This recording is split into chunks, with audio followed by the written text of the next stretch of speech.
Great defeaters, new and old, welcome back to another episode of The Breakdown with your hosts, BaseDaKID, Tony, the Pugilist Boy. We are the children of the game. Tony, I haven't spoken to you since last week. How are you? How has things been? Things are doing well, my friend. Things are doing well. And Good how are you, stuff. sir? Can't complain. I've had an okay couple of days. Got a few big things to sort out tomorrow. Some pretty good stuff. So obviously I'll address that on my channel. Got accreditation to the boxer event on the weekend. So for anyone watching here, there won't be any watch alongs from me for that, unfortunately. But if you want, put in the chat whether or not you're interested in maybe me doing the Valdez and Wilson fight, you know, the one Friday night watch along for that, or maybe even one of the Saturday night watch alongs in America. And if so, then yeah, I'll set those up for you. But without further ado, Tony, go for it. If I may. So just on the point of your accreditation for the boxer event on Sunday, I will be in attendance. Base, of course, you will be in attendance. And I'm sure one or two of the defeaters will also be in attendance. So, guys, if you got our numbers, hit us up. You know, get in contact. I always love meeting up with the great defeaters at boxing events. I will buy you a drink if I see you. So let's get it on, in the famous words of the late, great Mills Lane. Yeah, just to let you know, if you're looking for a drink for me, you won't see me all night. Just putting it out there. But yeah, shout out to everyone who's in the chat. No, when I start going back into the crowd, then yeah, I'll be more sociable. But I'll be there on the work thing. And just so you know, I'm going to give everybody a heads up. Those of you who know me, I'm a big fight fan. I like to get out and see the fights. I have just booked June 1st. I am going to Riyadh season, baby. Yes, sir. Let's go. You know, Riyadh season don't start till October, right? Well, you know the event that I'm going to be at. Yeah, but it's not Riyadh season. If as far as I'm concerned, I'm going in the season to Riyadh. Boxing is on, baby. Okay. All right. Big up to the great defeaters. Tyler MF Durden, big up to you. Philip Answer, hope you had a good week last week. Obviously, let us know how it feels to be 15.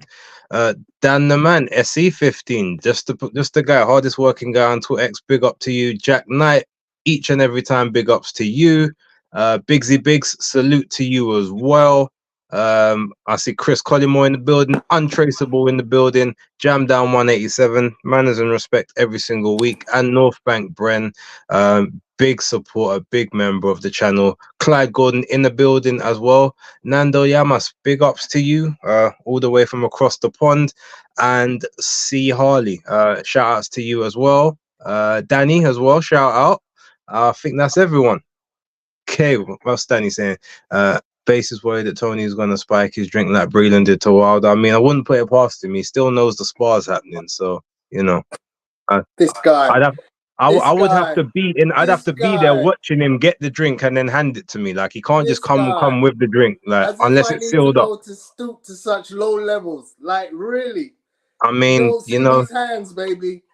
Aged like fine wine. Those hands look like they ain't really been in much use of late, so you know. Anyway, ladies and gentlemen, okay, let's get into the show. Philip said it feels good. That's good, Philip. Long may it continue. And biggest piece of advice I'm gonna say to you, Philip: no rush to get old. Yeah, like don't rush for 18, don't rush for 21. Live in the moment. These are your best years when you got no responsibilities, nothing to worry about.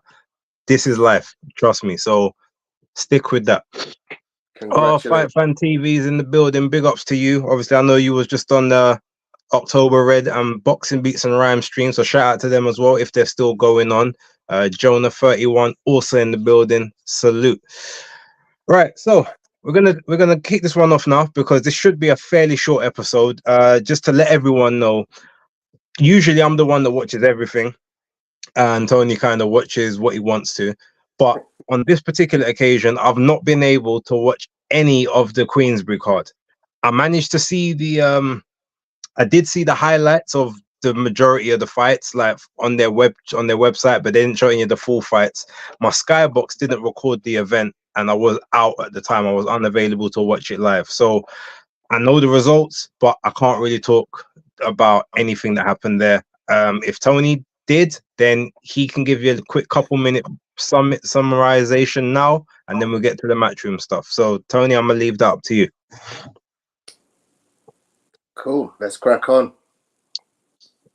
All right. Well, I guess he hasn't. He didn't see any of that stuff. Fair enough. Sorry. You mean you actually want me to start off with the Friday If you night saw card? any of it, just give us a little summary, because I can't contribute to this at all. No problem, my friend. No problem, my friend. The card over at York Hall, headlined by Book versus Lane.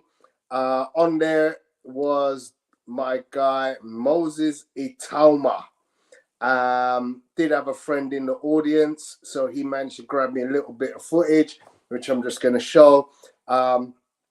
Looks, well, it doesn't look like. I happen to know Moses has been sparring with Tyson Fury, but you know, there's enough evidence here in this first round stoppage to once again show Moses Itauma carries power in his hands. He also carries extreme good speed, and you'll see the combination here, that quick whip of the backhand left that he whipped in over the punch of Garber, and then he finishes him off with a nice set of punches, well placed punches at that.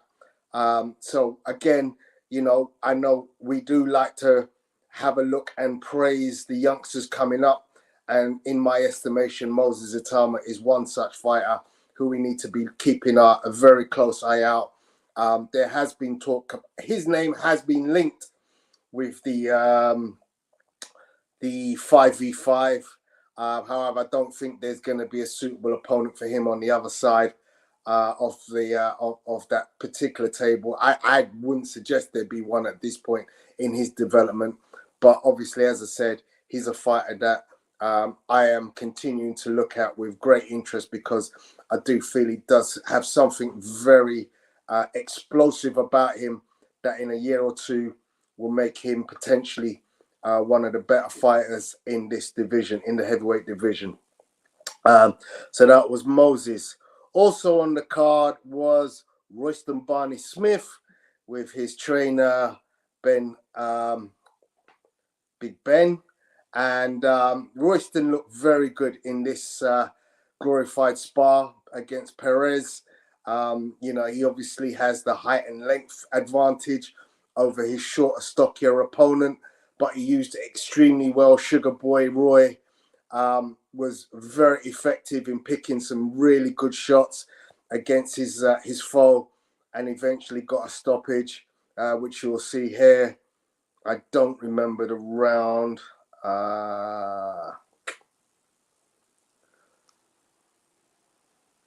He comes to the side and he comes in with his hooks and just finishes him off with a relentless set of hooks, which you're about to see.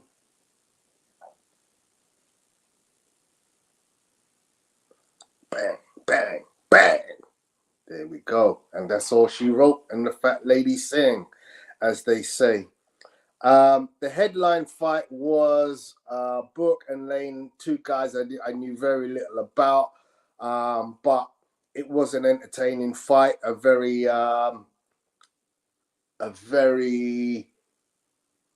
what's the word I'm looking for? It was a very busy fight. That's the word I'm looking for. Busy.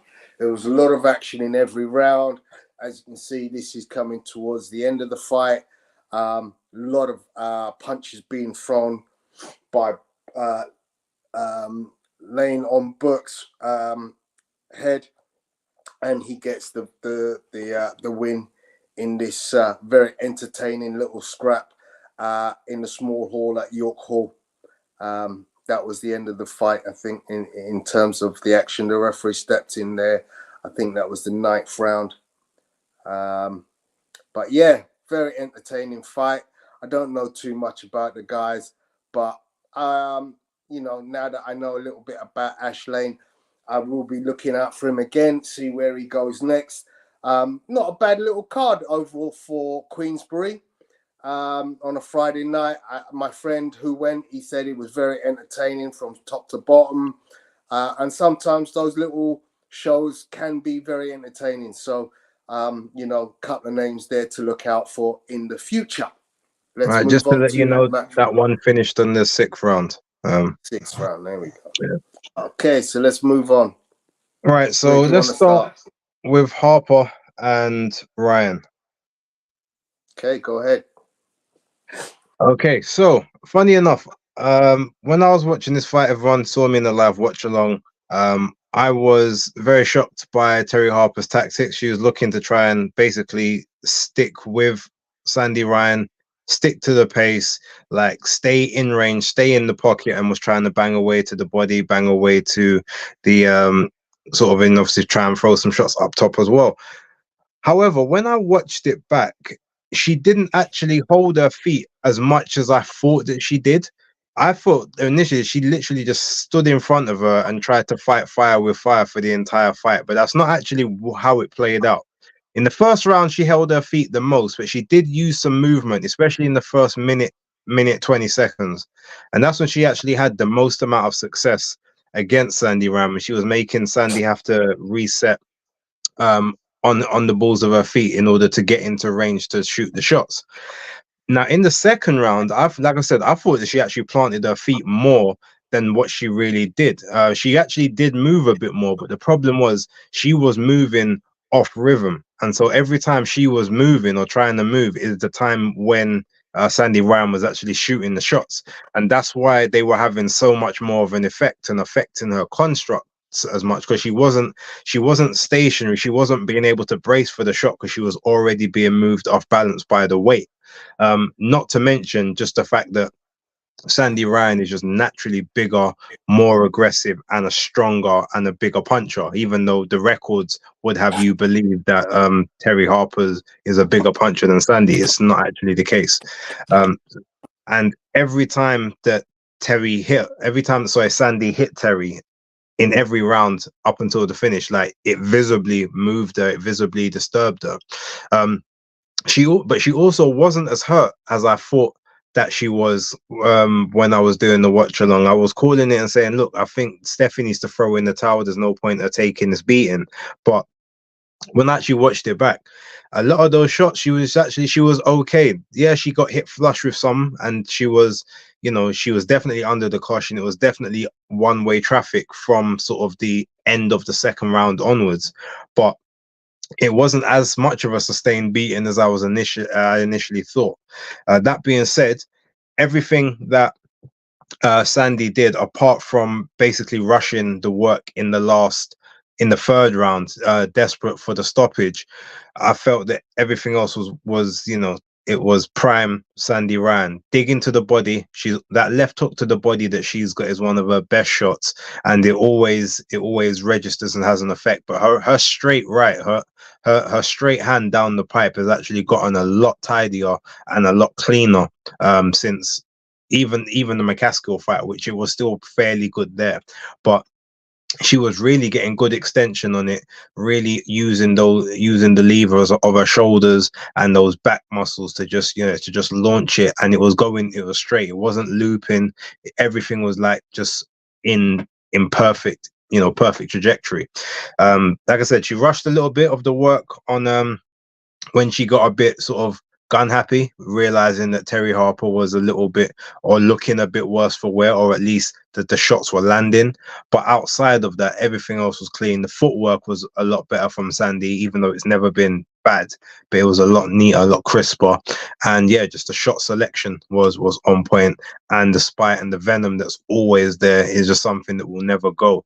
And she's clearly, even though I would say that she sometimes still has battles against herself as trying to stick to the game plan, you can tell that the team is almost like, okay, no, be disciplined, but do what you do and be you, which is what she kind of said in the end of fight interview in the ring as well. So yeah, very accomplished performance, and credit to Terry Harper as well. I mean, she did a little bit better than I initially thought when I rewatched it.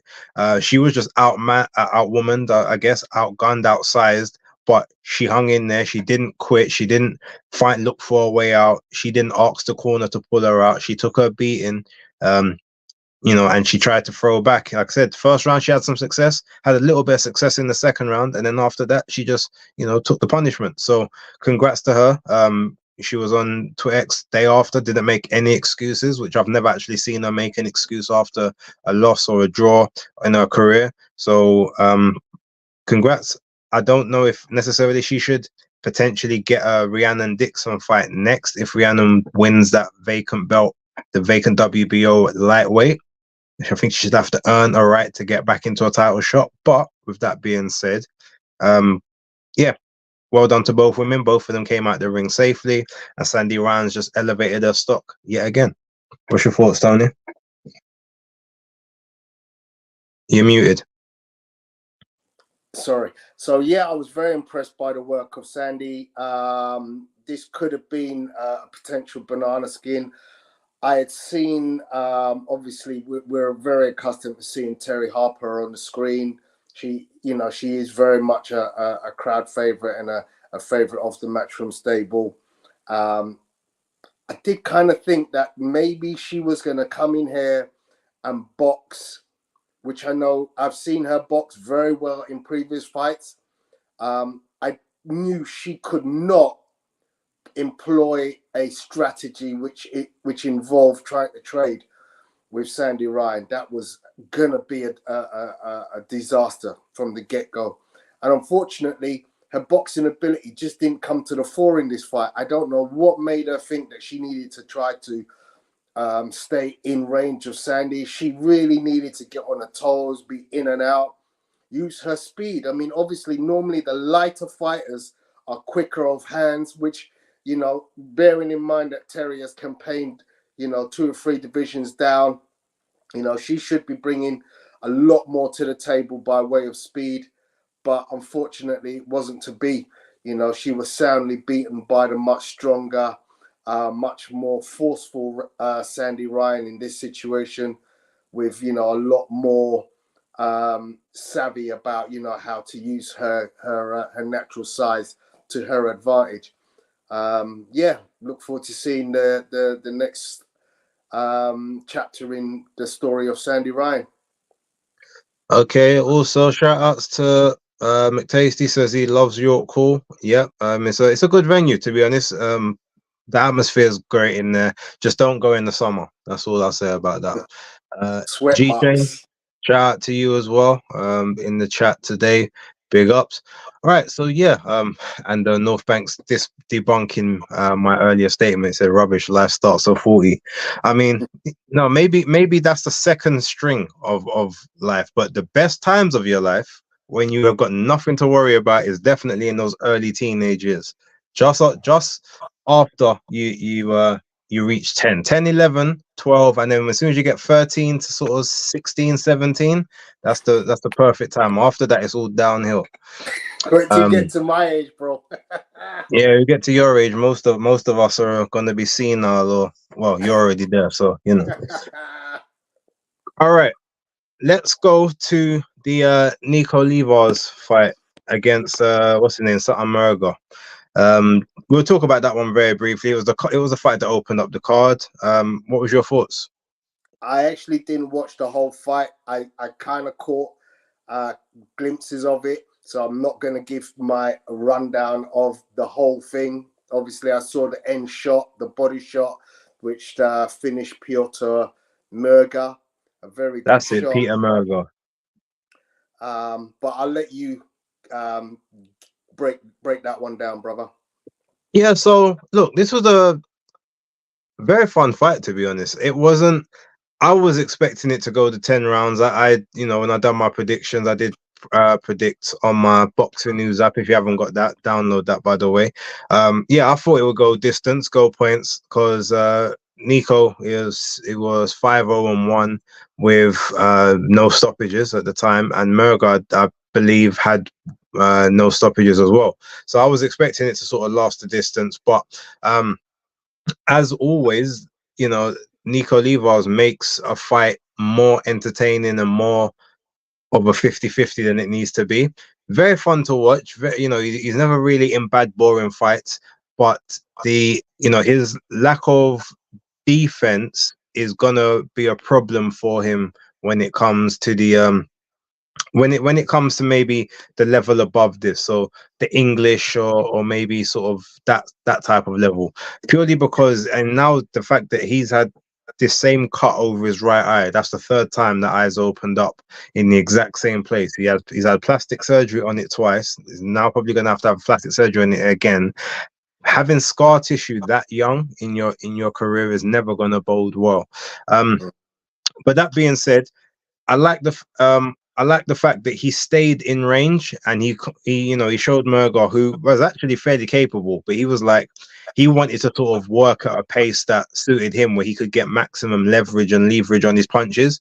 But Levi stayed close to him to say, well, no. If you're gonna try and take a break here, I'm gonna throw and I'm gonna hit you. I'm gonna land. So now you're gonna have to throw to keep me off. So you're gonna have that break that you was hoping to take, that energy you was hoping to conserve, it's not gonna go that way. And he just kind of kept that pressure on him, not in the pressure fighter style, but he just stayed close enough to him in the pocket to make sure that Merga was always wary of when the shots were coming. And bear in mind, they both took big shots from each other. They both weathered a couple of interesting moments prior to the 9th round. But it was it was a fun fight, and it definitely was it was the perfect start to what was a very, very fun card. It's probably one of the better cards, just in terms of like styles gelling and the actual matches, and no match really outstaying its welcome. It's probably one of the best cards that I've seen in a while. Not name value, obviously not big wow moments, but just from that competitive standpoint. The only one I can think of is maybe the that Joshua Frankham fight that I saw when I was at York Hall, about the second to last time I was at York Hall. I can't remember who he was fighting in that fight, but they were both undefeated, and that card there had that same feel. And I think that was the one where Emiliano Vasily was facing Gavin Gwynn. I think it was that same card. So yeah, if that's the case, I'm all for these these lesser cards, as long as we can still get a lot of the big showcase highlight reel cards, not in Saudi or in America. We need at least one or two of those over here. But outside of that, these good trade cards are still, they are still the lifeblood of the sport. And yes, I agree with you, North Bank. Your call, perfect for weight cutting. That's 100%, especially in the summer. And he also says that Matchroom card was brilliant. Yeah, there's no arguments, and there's no real this detraction we can take from it, apart from maybe just saying that there wasn't any like real superstars on it. But in terms of a card from top to bottom, it delivered. No complaints. Okay, so with that now out of the way, let's talk about the fight for the Central Area title between Jimmy Joe Flint and Campbell Hatton. I'm wondering why it's the Central Area when it's in Manchester, and Manchester's more towards the north. I'm just wondering if that's the case. Maybe do they count Scotland as well, and that's why? I've never really thought to ask that one. And where does the south stop? Where does the central stop? And where does the northern area, if there is one? I don't know. Maybe that's something you can speak to. But yeah, give us your thoughts on that fight and how you saw it, and your thoughts. Yeah, I mean, it's one of them where once again we have the Hatton name, the young pretender to his father's throne, coming into a fight, and we're all asking the question, will he ever put in a performance that allows us to believe that he can do anything like what his father achieved in the game of boxing? And this was a very good fight for him to go into, because it was what I looked at the records. Joe Flint was 13-1-2, Campbell Hatton 14-0. So there's only literally one or two fights different in terms of the number of fights they've had. Flint's 26-year-old, Campbell Hatton 23. So youth was on Campbell's side, obviously coming in with that unbeaten record. But there was very, very much some heated exchanges going on at the weigh-in. Both fighters were very much head to head at the sort of, as you can see the picture there. They kind of had some very serious words taking place, but for all the words that they had, they put up a very good boxing display. I thought both men were to be commended. You know, I'm not going to say that Hatton is a bust just because he lost his first fight. I just think it's, you know, there's levels to this game. And obviously, he came across a guy who was at a level which I believe is similar to his own. In this fight, Campbell Hatton started off really well. They both kind of started off fairly fast. You can see them trading, you know, in later rounds here. But this is kind of like the story of most rounds. Campbell Hatton got off to a good start, using his jab very well in the first and second round, which I gave to him. But from the third round onwards, Flint kind of started to get back into the fight, and it was a swing round for me in round 3. I gave that as a drawn round for myself, but certainly by round 4, Flint seemed to be getting the upper hand, and that was basically, to me, based on workmanship. He was working harder than Campbell Hatton, and he was just throwing in between everything that Campbell was throwing. He was initiating the action more, and, you know, just throwing more combinations than Campbell Hatton was. Campbell seemed to be looking for perfect shot, whereas Flint just seemed to think like, you know, I'm just going to keep throwing punches, and even if they don't hit, I'm going to continue to be active during this this action. And that generally seemed to be the way the rest of the fight went. He seemed to pull away from round 4 onwards, and it ended up being a decision 97-95, 97-94, and a quite wide 98-92 for Joe Flint from the judges. I had it as 97-93 or 97-94 because I gave one swing round. Very entertaining fight. I do believe that Campbell Hatton can come again. He's obviously got to go away, route 2, look at what he did right, look at what he did wrong. I wouldn't mind seeing that fight again, in all honesty. You know, if Campbell thinks he can get the better of Joe Flint based on what happened in the fight, you know, he might want to run that back. But either way, entertaining fight for the card. Well done to Joe Flint. You know, where does he go now? Obviously, with that Central Area title that he held and defended, he can now look up towards English title, British title. But as I said, there's levels to this game. You know, that super lightweight division is got some real good fighters in it.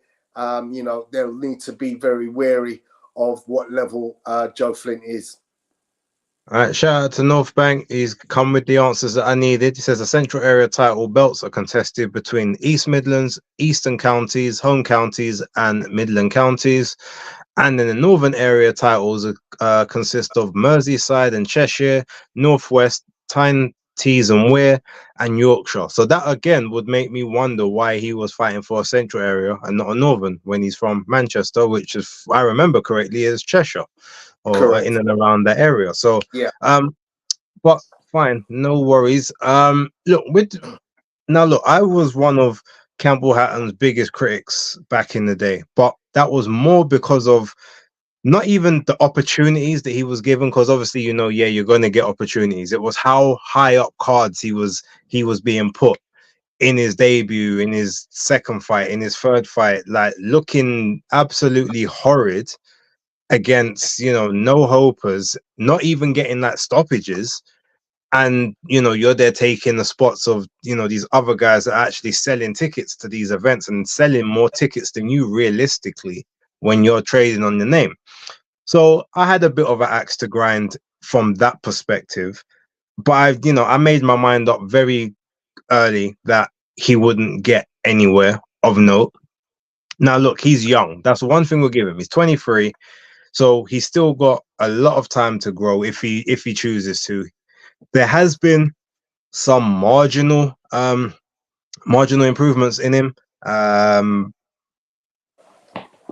His footwork is a little bit better than it was, and some of his punch selection is a little bit better than it was. He does go to the body quite well, but leaves his head open, leaves his head on the line, doesn't move his head at all. Has very little to no defense.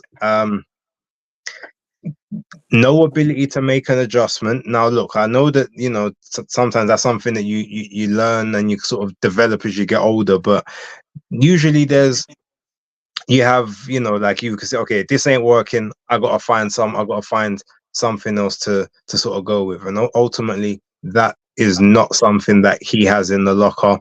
I don't know how hard Flint punches, but I would assume if he was a puncher or had at least, like, you know, respectable power, Campbell probably would have hit the deck at least 2 times in that fight from those just clean shots. Like nothing that Flint hit him with was deflected or rolled or, you know, braced for impact. He just took everything flush.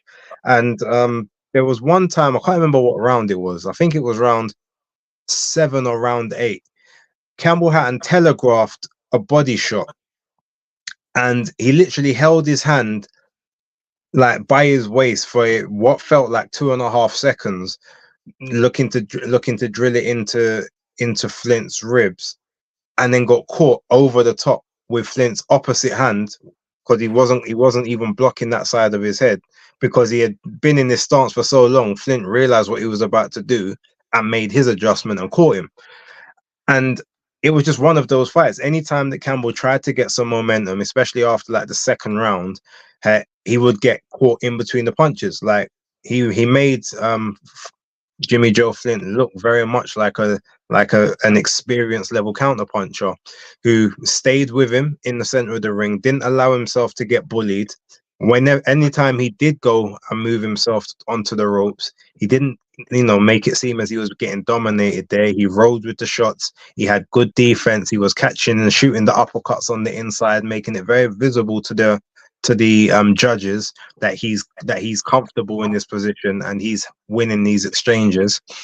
And yeah, unfortunately, Campbell just didn't really have any answers. So yeah, I pretty much always said he won't do anything. Obviously, his first shot at a trinket of any sorts, he's not managed to succeed. But I did, like I said, I saw some modicums of improvement, and because he's 23, he can possibly get better. I can't see him going above English level, if I'm totally honest. Absolute maximum, he might, you know, on his second or third attempt, win a British title. But what I can say about him is at least now his fights are entertaining, whereas before they were just awful to watch. This was a very entertaining fight. I don't know if we have to give a lot of that credit to Flint, or if Campbell has just gotten that much better, where that he's still at least entertaining now. So whereas before I used to say I don't want to see him on my screens, I don't mind if I do now. But he's got to be lower down the card, unless it's a next gen show. He can't be co-main or chief support or anything like that. He's got to stay in that position. The opening acts, the one just after, no more than third in the for right now. And yeah, that's sort of my thoughts on it. But I will give him more respect than I used to. I do think he's a bit better than previous. Take a look at give us some of what the chat's saying. So Sporty Sports says, what do you think of Campbell Hatton saying he thought he did enough to win? Look, that's something he says in the heat of the moment, you know, emotions, you know, look, his corner would have been telling you, look, this is a close fight, you're in this. And obviously at the end of it, he you know, you kind of come out, you might think you've won it, you know. It's just, you know, when the adrenaline is flowing, you know, these thoughts come into your head, and obviously you do receive instruction that might be saying that you're leading. So yeah, he's gonna go away. He's gonna, you know, look at what he did right well. I'm sure his dad is going to help him work out what he needs to improve on. And as you know, both Base and I have said, it looks like he is learning something. He is slowly but surely learning stuff. You know, there's still a lot of improvement for him to make, but you know, he can still improve, I believe, and will continue to possibly be an entertainer in his weight division. Yeah, Biggsy says. Sorry. Biggsy says, caught Hatton's fight live from fourth round. He got discouraged and tired. That seems fairly. I know Philip says, seeing how Flint was in fight week, I could tell that he was coming to cause an upset because he was so confident. I mean, yeah, if you got a belt, you're never just gonna throw that, especially on the domestic scene. Like that's your claim to fame. You're gonna try your hardest to take that scalp. And North Bank, big comment here. He says you need to fight a higher caliber of opponent before stepping up to area level. Journeyman don't prepare you for that. Very true. That's an interesting comment, actually. If I may just say something about that, Let's put it back on the screen. There because you go. thank you. That's a very interesting comment, Bren. I've been talking about this with a colleague at school about Ben Whitaker. You know, and you know, he's saying that, you know, Ben should be fighting Dan Aziz, and I know Dan has mentioned his name of late. You know, look, that is absolutely correct what you've written there. You know, you do need to go through the levels, going through your tomato cans, slightly higher, ex-world champions or ex-European champions, ex-Commonwealth champions, people who've been there and done it. You need to get some of those guys on your record. Then you start moving into the different areas of, you know, Southern area, British, and so on and so forth, in exactly the way that Dan Aziz did it. Now, you know, we saw Dan come a cropper in his fight against Buatsi, but what he had done to get himself to that level was exactly what you expect of a trainer and manager to do in developing a fighter. And Big Z says North Bank with his backing and promos, this fight was long overdue, but he still wasn't ready. I think we'll see the fight again, and hopefully he'll pull it out this time. But do you guys do you guys see him? I don't know if there was more of that. He was probably more getting to world level. No. Like I said, to me, I think at absolute best, maybe on the second or the third attempt, he could win a British title, or potentially maybe a vacant title on his first, if it's, you know, if they really match him favorably. But I don't see him getting past English, if I'm honest. This is his level. I think he's gonna be in and around this level for a couple of fights, maybe a year or two, and then maybe get to sort of that English, and probably from there he might decide to sort of tap out. But yeah, Northman said British level is Hatton ceiling at very best. Believe that. And he's also said, yeah, odd to be fighting for central area. So maybe they saw Flint and thought that was the easiest opportunity to a title, and they did some shenanigans. Maybe his girlfriend lives in the central area or something, or comes from there. Who knows? Like sometimes they find a way to make these things happen. Absolutely. But yeah, okay. So we'll leave that there for now. Let's talk about the fight between Ishmael Davis and Troy Williamson. I'm gonna let you kick this one off. But yeah, the Black Panther against whatever Troy Williamson calls himself. How did you find it? Yes, I got nothing by way of footage or pictures, but I did watch this live and thought it was quite an entertaining fight because Troy Williamson obviously has been, you know, sort of considered to now be one of the gatekeepers in, excuse me, in the super welterweight division after a couple of losses, and maybe people were looking at Ishmael Davis as, you know, somebody who could take out Troy and go on to bigger and better things. Now, I believe the two of them had sparred extensively previous to them boxing in this particular bout. and they kind of seem to know each other, if I may say so. I'm not, it seemed that after a few rounds, they were aware of what each other was going to do and what their strengths and weaknesses were. But I will give immense credit to Ishmael Davis, as he was very composed. He was in against a live one in Troy Williamson. He's got a very good and clean way of switching his stance from orthodox to southpaw.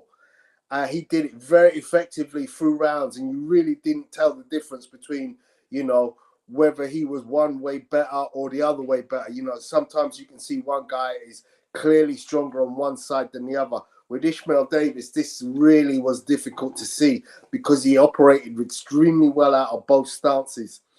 Early rounds, he seemed to be able to pick really good shots against Troy. It looked like potentially he might have been able to wear Troy down just by work rate.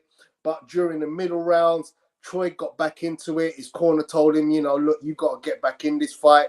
If you really want a career to carry on, we're going to need to see this, an immediate improvement. And he did. He did well in the middle rounds.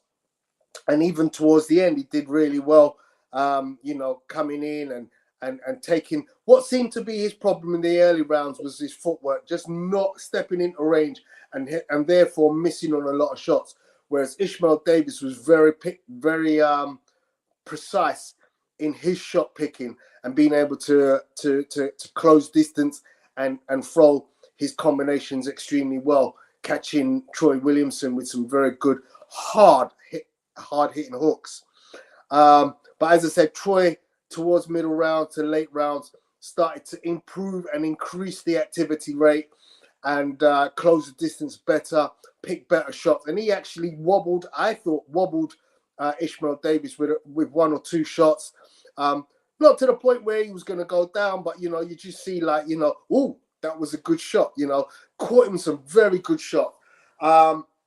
Ishmael, I think, managed to sort of see out the end of the fight by, upping the pace a little bit higher than Troy did. And was also picking better shots. And therefore, I gave him the points victory by way of a very strong start to the fight. Slightly tailed off in the middle, but a good finish at the end of it to secure the victory. What were your thoughts? So, anyone who saw obviously Basis Picks last week, I pretty much called this fight to a T, exactly how I expected it to play out. Those first 4 to 5 rounds, Ishmael Davis would just be sharp, crisp, like he would beat Troy to the jab.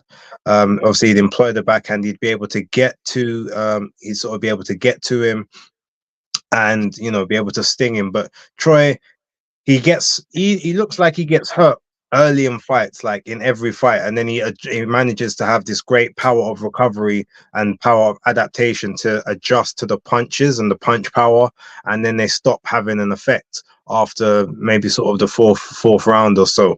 And I predicted as soon as Ishmael Davis, he's gonna sort of boss the first 4 or 5 strong, almost sweep them, but then he's gonna run through a little bit of engine management issues towards the center of the fight, and his output's gonna drop quite considerably. He's gonna be trying to pace himself, and in that point, that's where Troy Williamson's gonna come on the strongest and be able to start putting in work and making Davis uncomfortable.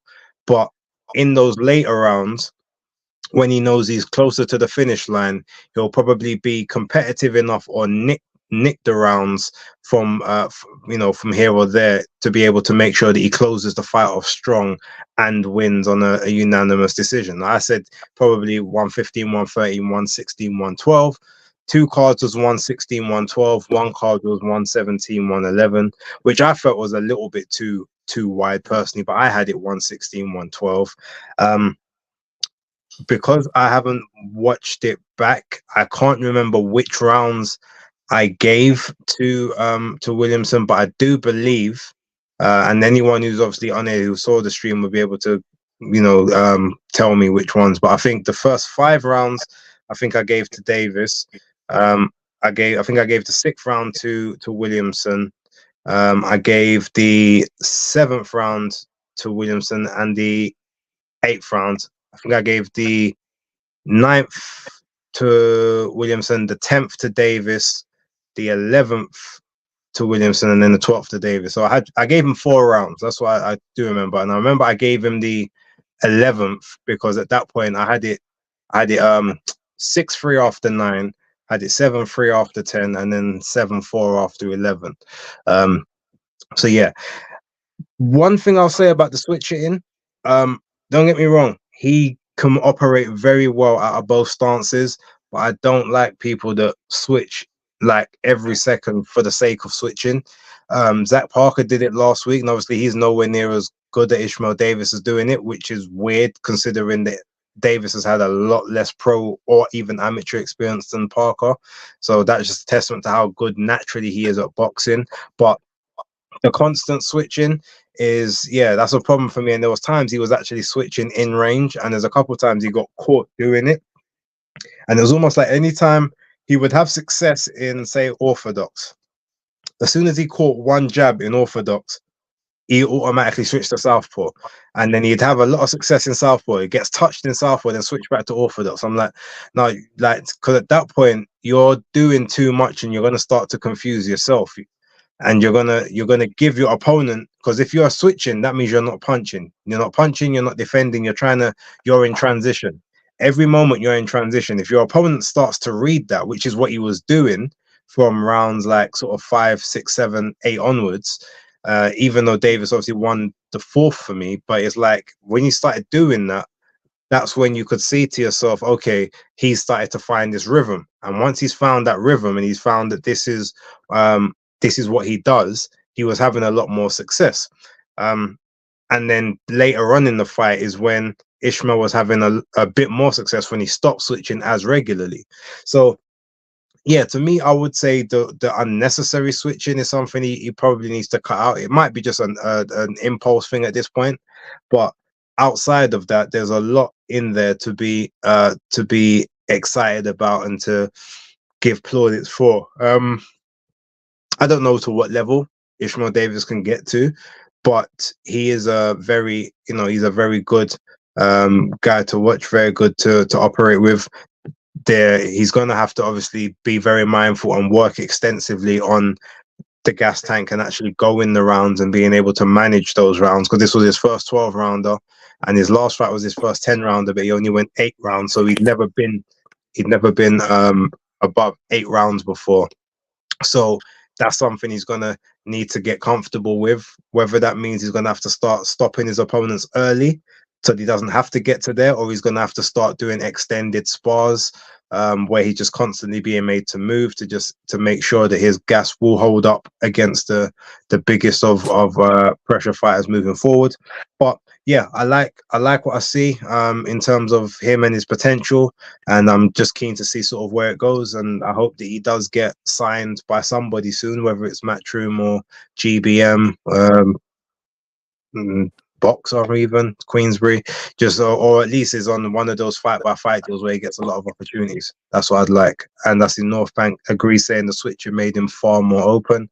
Exactly. Every time he switched, he wasn't able to punch, he wasn't able to defend. So, and when you start switching and you get hit, you're off balance. So the punch looks like it did more impact than it actually did, because it's now moved you considerably from what it would have done. And to answer your question, Philip, yes, Michael Hunter did fight on the weekend against Ignacio Esparza, but we haven't. I've saw maybe a minute of highlights of it. It's not really worth talking about. It still hasn't been updated on BoxRec. I don't know. I know he won, but I don't know how. They haven't given the method yet. But he's got another fight in a few weeks. North Bank says, Ishmael is a fighter who has been brought up the right way. Do you guys think Eggington would be too big of a step up too soon?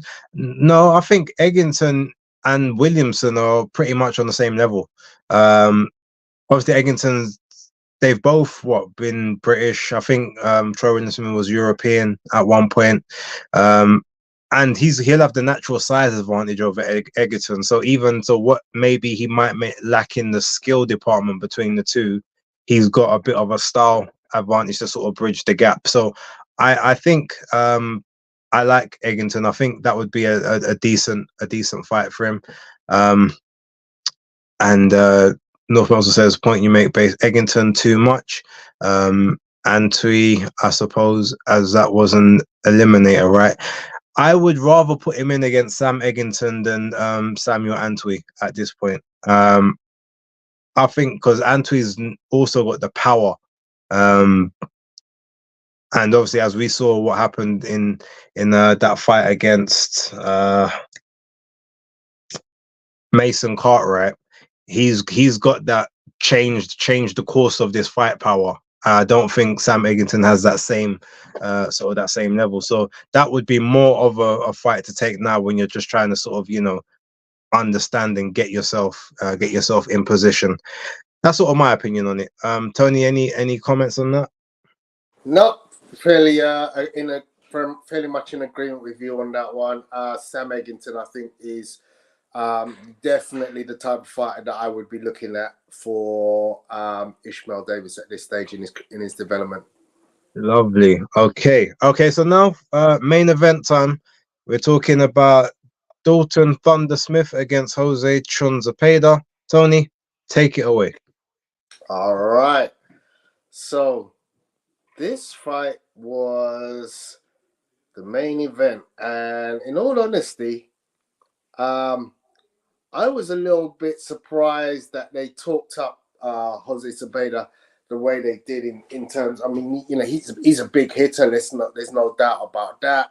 He's got a very credible record, but his recent record is not the greatest. So you can see Dalton Smith's recent fights there.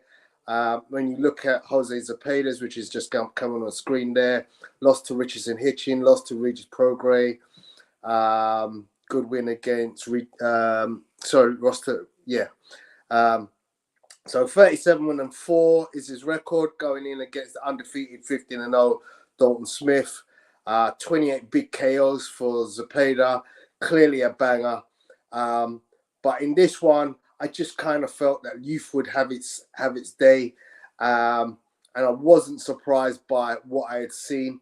But I knew it was going to be an interesting fight, and so it turned out to be. Only clips I got was literally the end clip, which is the stoppage, that beautiful body shot straight down the middle. Interestingly, they practiced that shot in the dressing room prior to them coming out to the fight. One thing you note here, though, is when you see Dalton Smith, his footwork is not the greatest. He was doing a lot of lunging into distance to throw his punches and finding himself in a bad position. You can see he's literally almost tripping over feet with the southpaw Zepeda. And in several moments through this, the first four or five rounds, Dalton Smith did find himself standing in a very awkward position to Jose Zepeda because of his lunging technique and his footwork not being good enough to keep himself in a steady position. You know, you want to be able to move in, and anyone with good footwork is always balanced. You know, you expect there could be some trickiness in by way of the footwork when you're fighting a southpaw and you're orthodox, but in the way that Dalton Smith was lunging in with his punches and with his escapades into Zepeda territory, he found himself very often in a bad position. In terms of the way this fight went, I had the first two rounds going to Zepeda. Zepeda came out with a stab jab. He was utilizing it very well to body and head of Dalton. Dalton really wasn't able to establish himself until the third round. In the second round, Zepeda also started to follow up the good work he had established with his jab in the first round, with his backhand left to the body. Found that with regularity in the second round. So the first 2 rounds were given to Zepeda. Then in the third round, Dalton Smith started to use a touch jab. Found himself, he was obviously told that he needs to get closer. He was throwing punches into midair in rounds 1 and 2, and he seemed to close the distance much more effectively in the third round, and therefore was able to get his combinations off in the third round. But the thing that, as I said, I found sort of troubling was the methodology in which he would find himself getting into range. His footwork, he'd actually find himself switching feet as he would launch in with his punches. And if Zepeda read it, he'd cover up, take the shot on his arms, and then there'd be a tangle because Dalton Smith's feet were in the wrong place. But he definitely in the third round started to overcome some of the issues of distance. And as I said, he used a touch jab. He just seemed to be able to pour onto the guard of Jose Zepeda, and from there use his right hand at a much better effect. Now, what Dalton Smith was looking to do was get into range where he could throw hooks. He didn't want to throw long because an orthodox fighter fighting against a southpaw would generally be looking to shoot the straight right down through the pipe. And Dalton Smith seemed to want to come around to an angle where he could throw a hook rather than a straight. And obviously a hook, you need to be that much closer to your opponent. And that was something that Dalton was working on in round 3, trying to get the distance right so that he can get not only the long punches, but the short punches, which he favors more, into the face of Zepeda. So round 3 was, touching. I would say I gave it to Dalton, Dalton Smith, but it was a close round. Round 4, definitely Dalton managed to improve and increase his work rate, the amount of times he would hit Zepeda. He was getting onto Zepeda with lead hooks. He was jumping in and throwing the hook and landing it. So he was clearly working on a strategy to land those hooks, and he was able to do that. Even although I've written here lanky feet, because he seems to, even although he's getting punches in now, and he seems to be timing Zepeda much better than at any point in a fight, he still has this issue with his feet, ending up in really precarious positions. If you look closely at at Dalton Smith's feet, normally you've got your left foot and your right foot to the right of it at a 45-degree angle. His feet at some points cross over, and that's something you never want to do in boxing, because literally if you cross over and you get hit, you're going to fall over. That's a strategy that I would be looking at and saying, you know what, if I'm going to fight Dalton Smith, I'm going to look at the way he moves his feet and try to counter him at the point when he crosses his feet. Zepeda wasn't able to take advantage of that, and effectively that allowed Dalton to kind of get to the point where he could launch in with his attacks. And then into the 4th and the 5th round, his hooks became more and more prevalent in the fight. He was able to touch and hurt Zepeda more. In the 5th, work rate got up, timing was improved. He caught, just prior to the body shot that stopped the fight, he caught Zepeda with a beautiful right uppercut, which literally stopped Zepeda in his motions. And it was literally a few seconds later, a few shots later, that he came in and shot that straight right down to the body that had Zepeda folded at the waist. And literally he just got to his knee before Dalton connected with a hook to his head, which he managed to miss. But obviously that punch was lights out. He wasn't able to get up off the floor, and that was the end of the fight. Good performance from Dalton.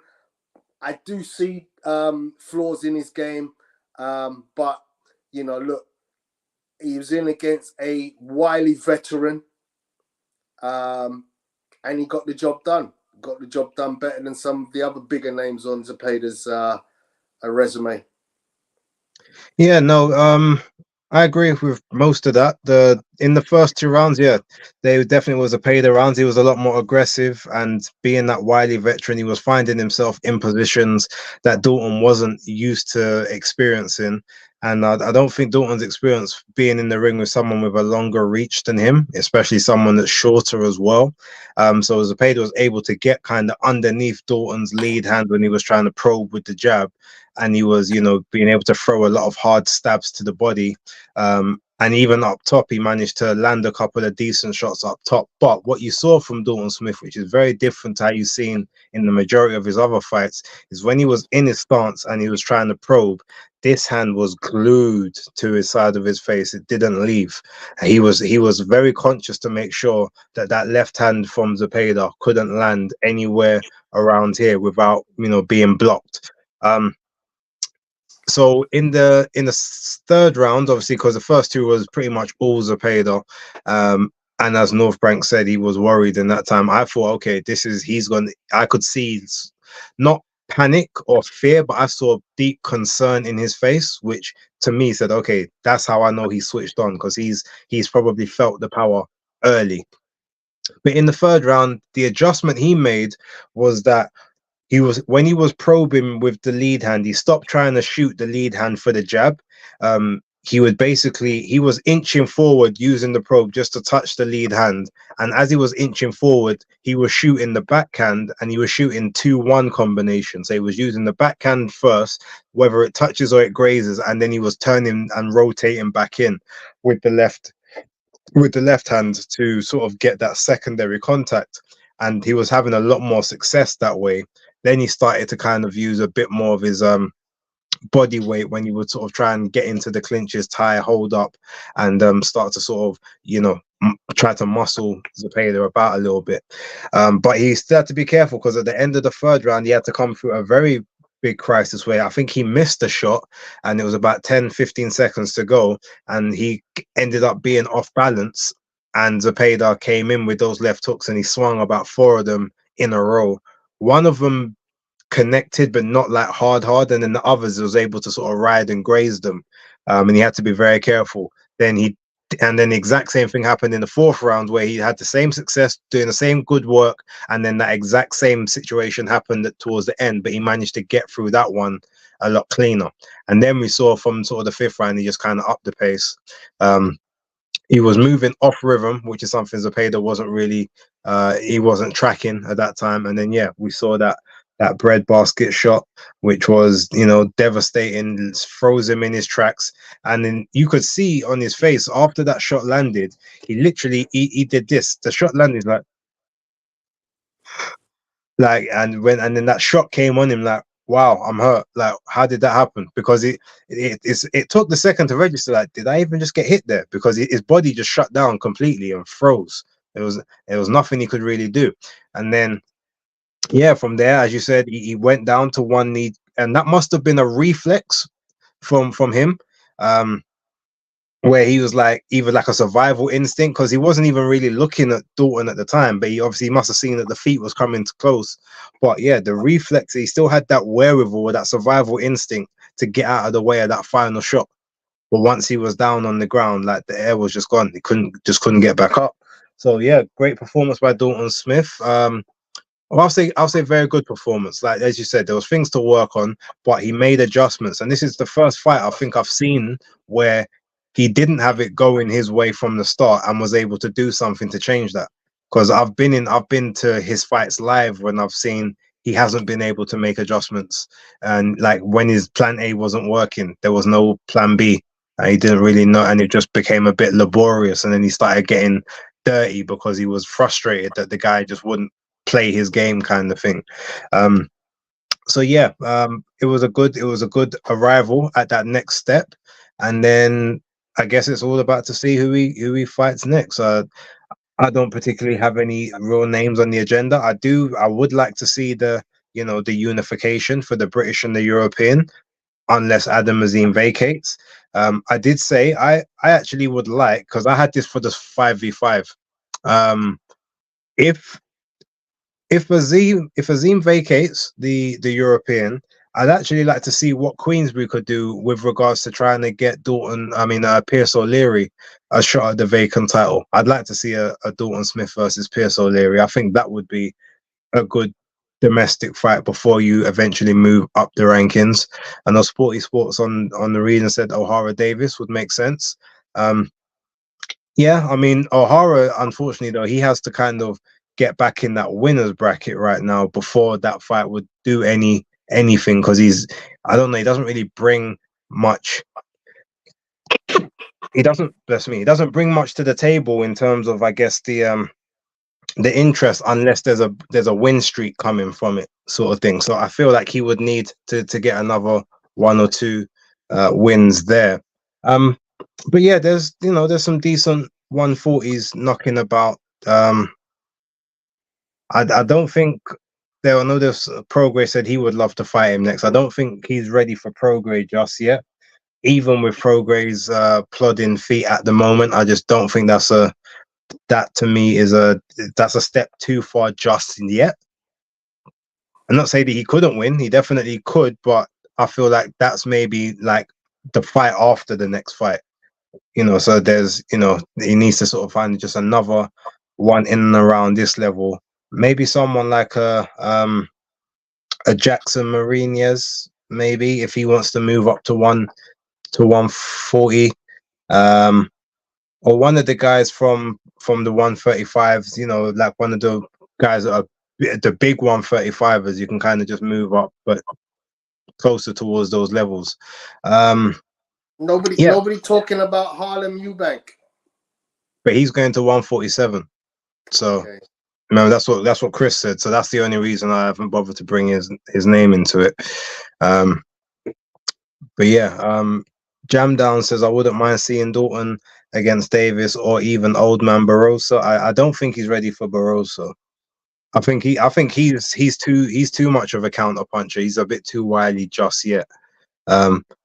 Sporty Sport, yeah, I know some people said Richard Comey. That's not too bad. Do you know actually who I think would be a better person? I think Jose Pedraza.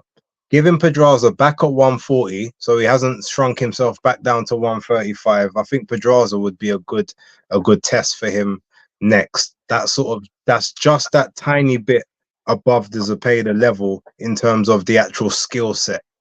But he's a guy that's faded enough that you can get a good quality win against. So yeah, that's maybe someone that I would look at. But yeah, that's sort of my thoughts on that.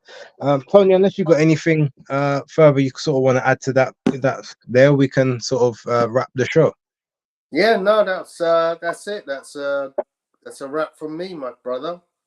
All right. Well, look, give him the socials, give him all your details. Yeah, so guys, you can catch me at Pugilistboy on YouTube and Instagram and Twitter X. On Instagram, where most of my content is, it's Pugilistboy.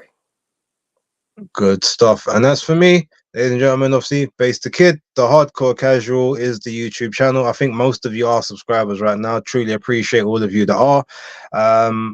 You can find me on Instagram and Threads at BaseDaKID. I very rarely post on there, normally not about boxing, but if you're on there, you want to give me a follow, feel free.